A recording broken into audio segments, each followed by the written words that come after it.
Hello everyone, hello. This year is dedicated to Ili Nishmas Racholea Bas Reb Chaim Tzvi.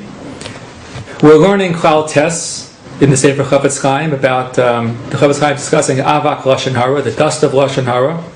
These are various Isurim D'Rabbanan of Lashon Hara. It's not the real thing, it's still Asur, it's still prohibited. And we're up to Seif Gimel. So let's begin with Seif Gimel. We have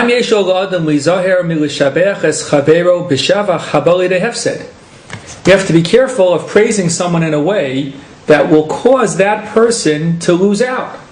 Either like to lose out money or something like that. We'll see in a second. For example, Kenyan. Excuse me.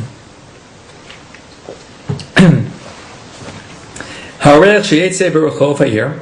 Here, Farsim will call Lesa Shirkabo, Balabais Tova Bachilu Bashtia, Patarach Lafon of Harbe. Kalyadeza Yiskak to Anashim Rekim, Vesura Besa Balabais, Viachalu Es Mamono. Somebody is a guest in someone's home, and he talks about how the person gave him everything, and food, and drink, and works, so that everyone's going to want to come and go to this person's house all the time. Everyone's going to be knocking on his door. Similarly, Huadini Me'achad. Hisig halva meiz chavero. This one we can relate to maybe a little bit more. Reuven gives Shimon a loan. Umefarsem lakol es gold el tovoso, and then Shimon goes and tells everyone, Reuven lent me money. He was so nice about it. It was such a good loan, and etc. Ki al yidei matzuihu sheyiskapsu elav anashim ra'im ve'enu yachol.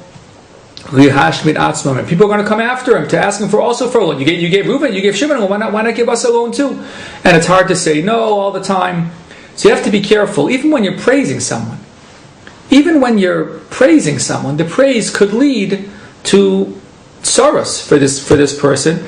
And that's also an example, the Chafetz Chaim writes, of Avak Lashon Hara. He quotes sources for this from the Gemara, for this idea.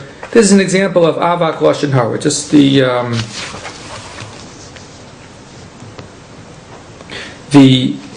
Daily Companion explains this very, very well. In this segment, the Chafetz Chaim cites another example of praise which should be avoided.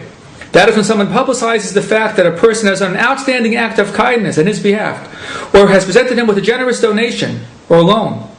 For example, a person announces, Mr. Rosen welcomed me into his home and treated him like a king. He got me $10,000 just when I needed it desperately. The result may be a great disservice to Mr. Rosen, because he may become swamped with requests from honest people and from other types who want to benefit from his generosity, and it's going to be hard to say no. So that's another example the Chafetz Chaim quotes of Avak Lashon Hara. It's actually something good about someone, but it's going to cause him difficulty. This is similar to praising someone, then someone else says something negative.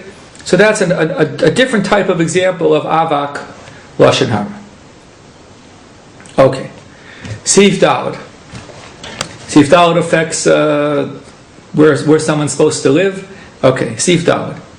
Asur ladur b'shchunas bale Lashon Hara. It's asur to live next to people who are Lashon Hara speakers. You shouldn't be living with Lashon Hara speakers. V'kol shekain le'shev imahem, to sit with them.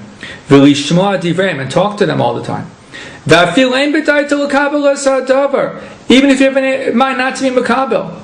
Kevan shemata azav lishmo, since you're turning your ear to listen. V'kmo shekasavnu le'el b'klal vav seif beis, as we saw above in klal vav seif beis. This is the Chafetz Chaim's Chiddush. We discussed it at length back then. We're going to review it briefly now. The Chafetz Chaim writes that aside from the Isser of believing Lashon Hara, there is a separate Isser De'araisa to listen to Lashon Hara, even if you have in mind not to believe it. If you're stuck, you're stuck. If you're on a van and you start hearing Lashon Hara, so you haven't violated an Isser De'araisa. But if you're stuck on a van, you're not going to jump out the window or something. But if you choose to go and listen to Lashon Hara, even though you have in mind you're not going to believe it, because these people say, but you're choosing to listen, that's the Chafetz Chaim's Chiddush, based on earlier sources. He calls that a separate, independent Isser of Lashon Hara, and he describes it in the footnotes as its offense around the actual Lashon Hara itself. Normally, when we talk about a fence around the Torah, so the fence is normally an Issa D'Rabbanan. Chazal built fences around the Torah to make sure we don't violate the Torah itself. Once in a while we have examples where the Torah itself, there's a very severe Aveira, and the Torah itself puts another prohibition, another Aveira, and that second one is a fence around the more severe one. And that happens once in a while. And the Chafetz Chaim says that's what's happening here. I'll just read it to you back in Klal Vav Sif Beis. Afal Shmias Lashon Hara Yevad Gam Ken Yesh Yisur Min HaTorah After Be'ez HaShmiya Ein B'daito L'Kabel Es HaDavar Kevan Shemata Oznav Lishmoa. He's turning his head to listen. The exact language the Chafetz Chaim used here. And what's the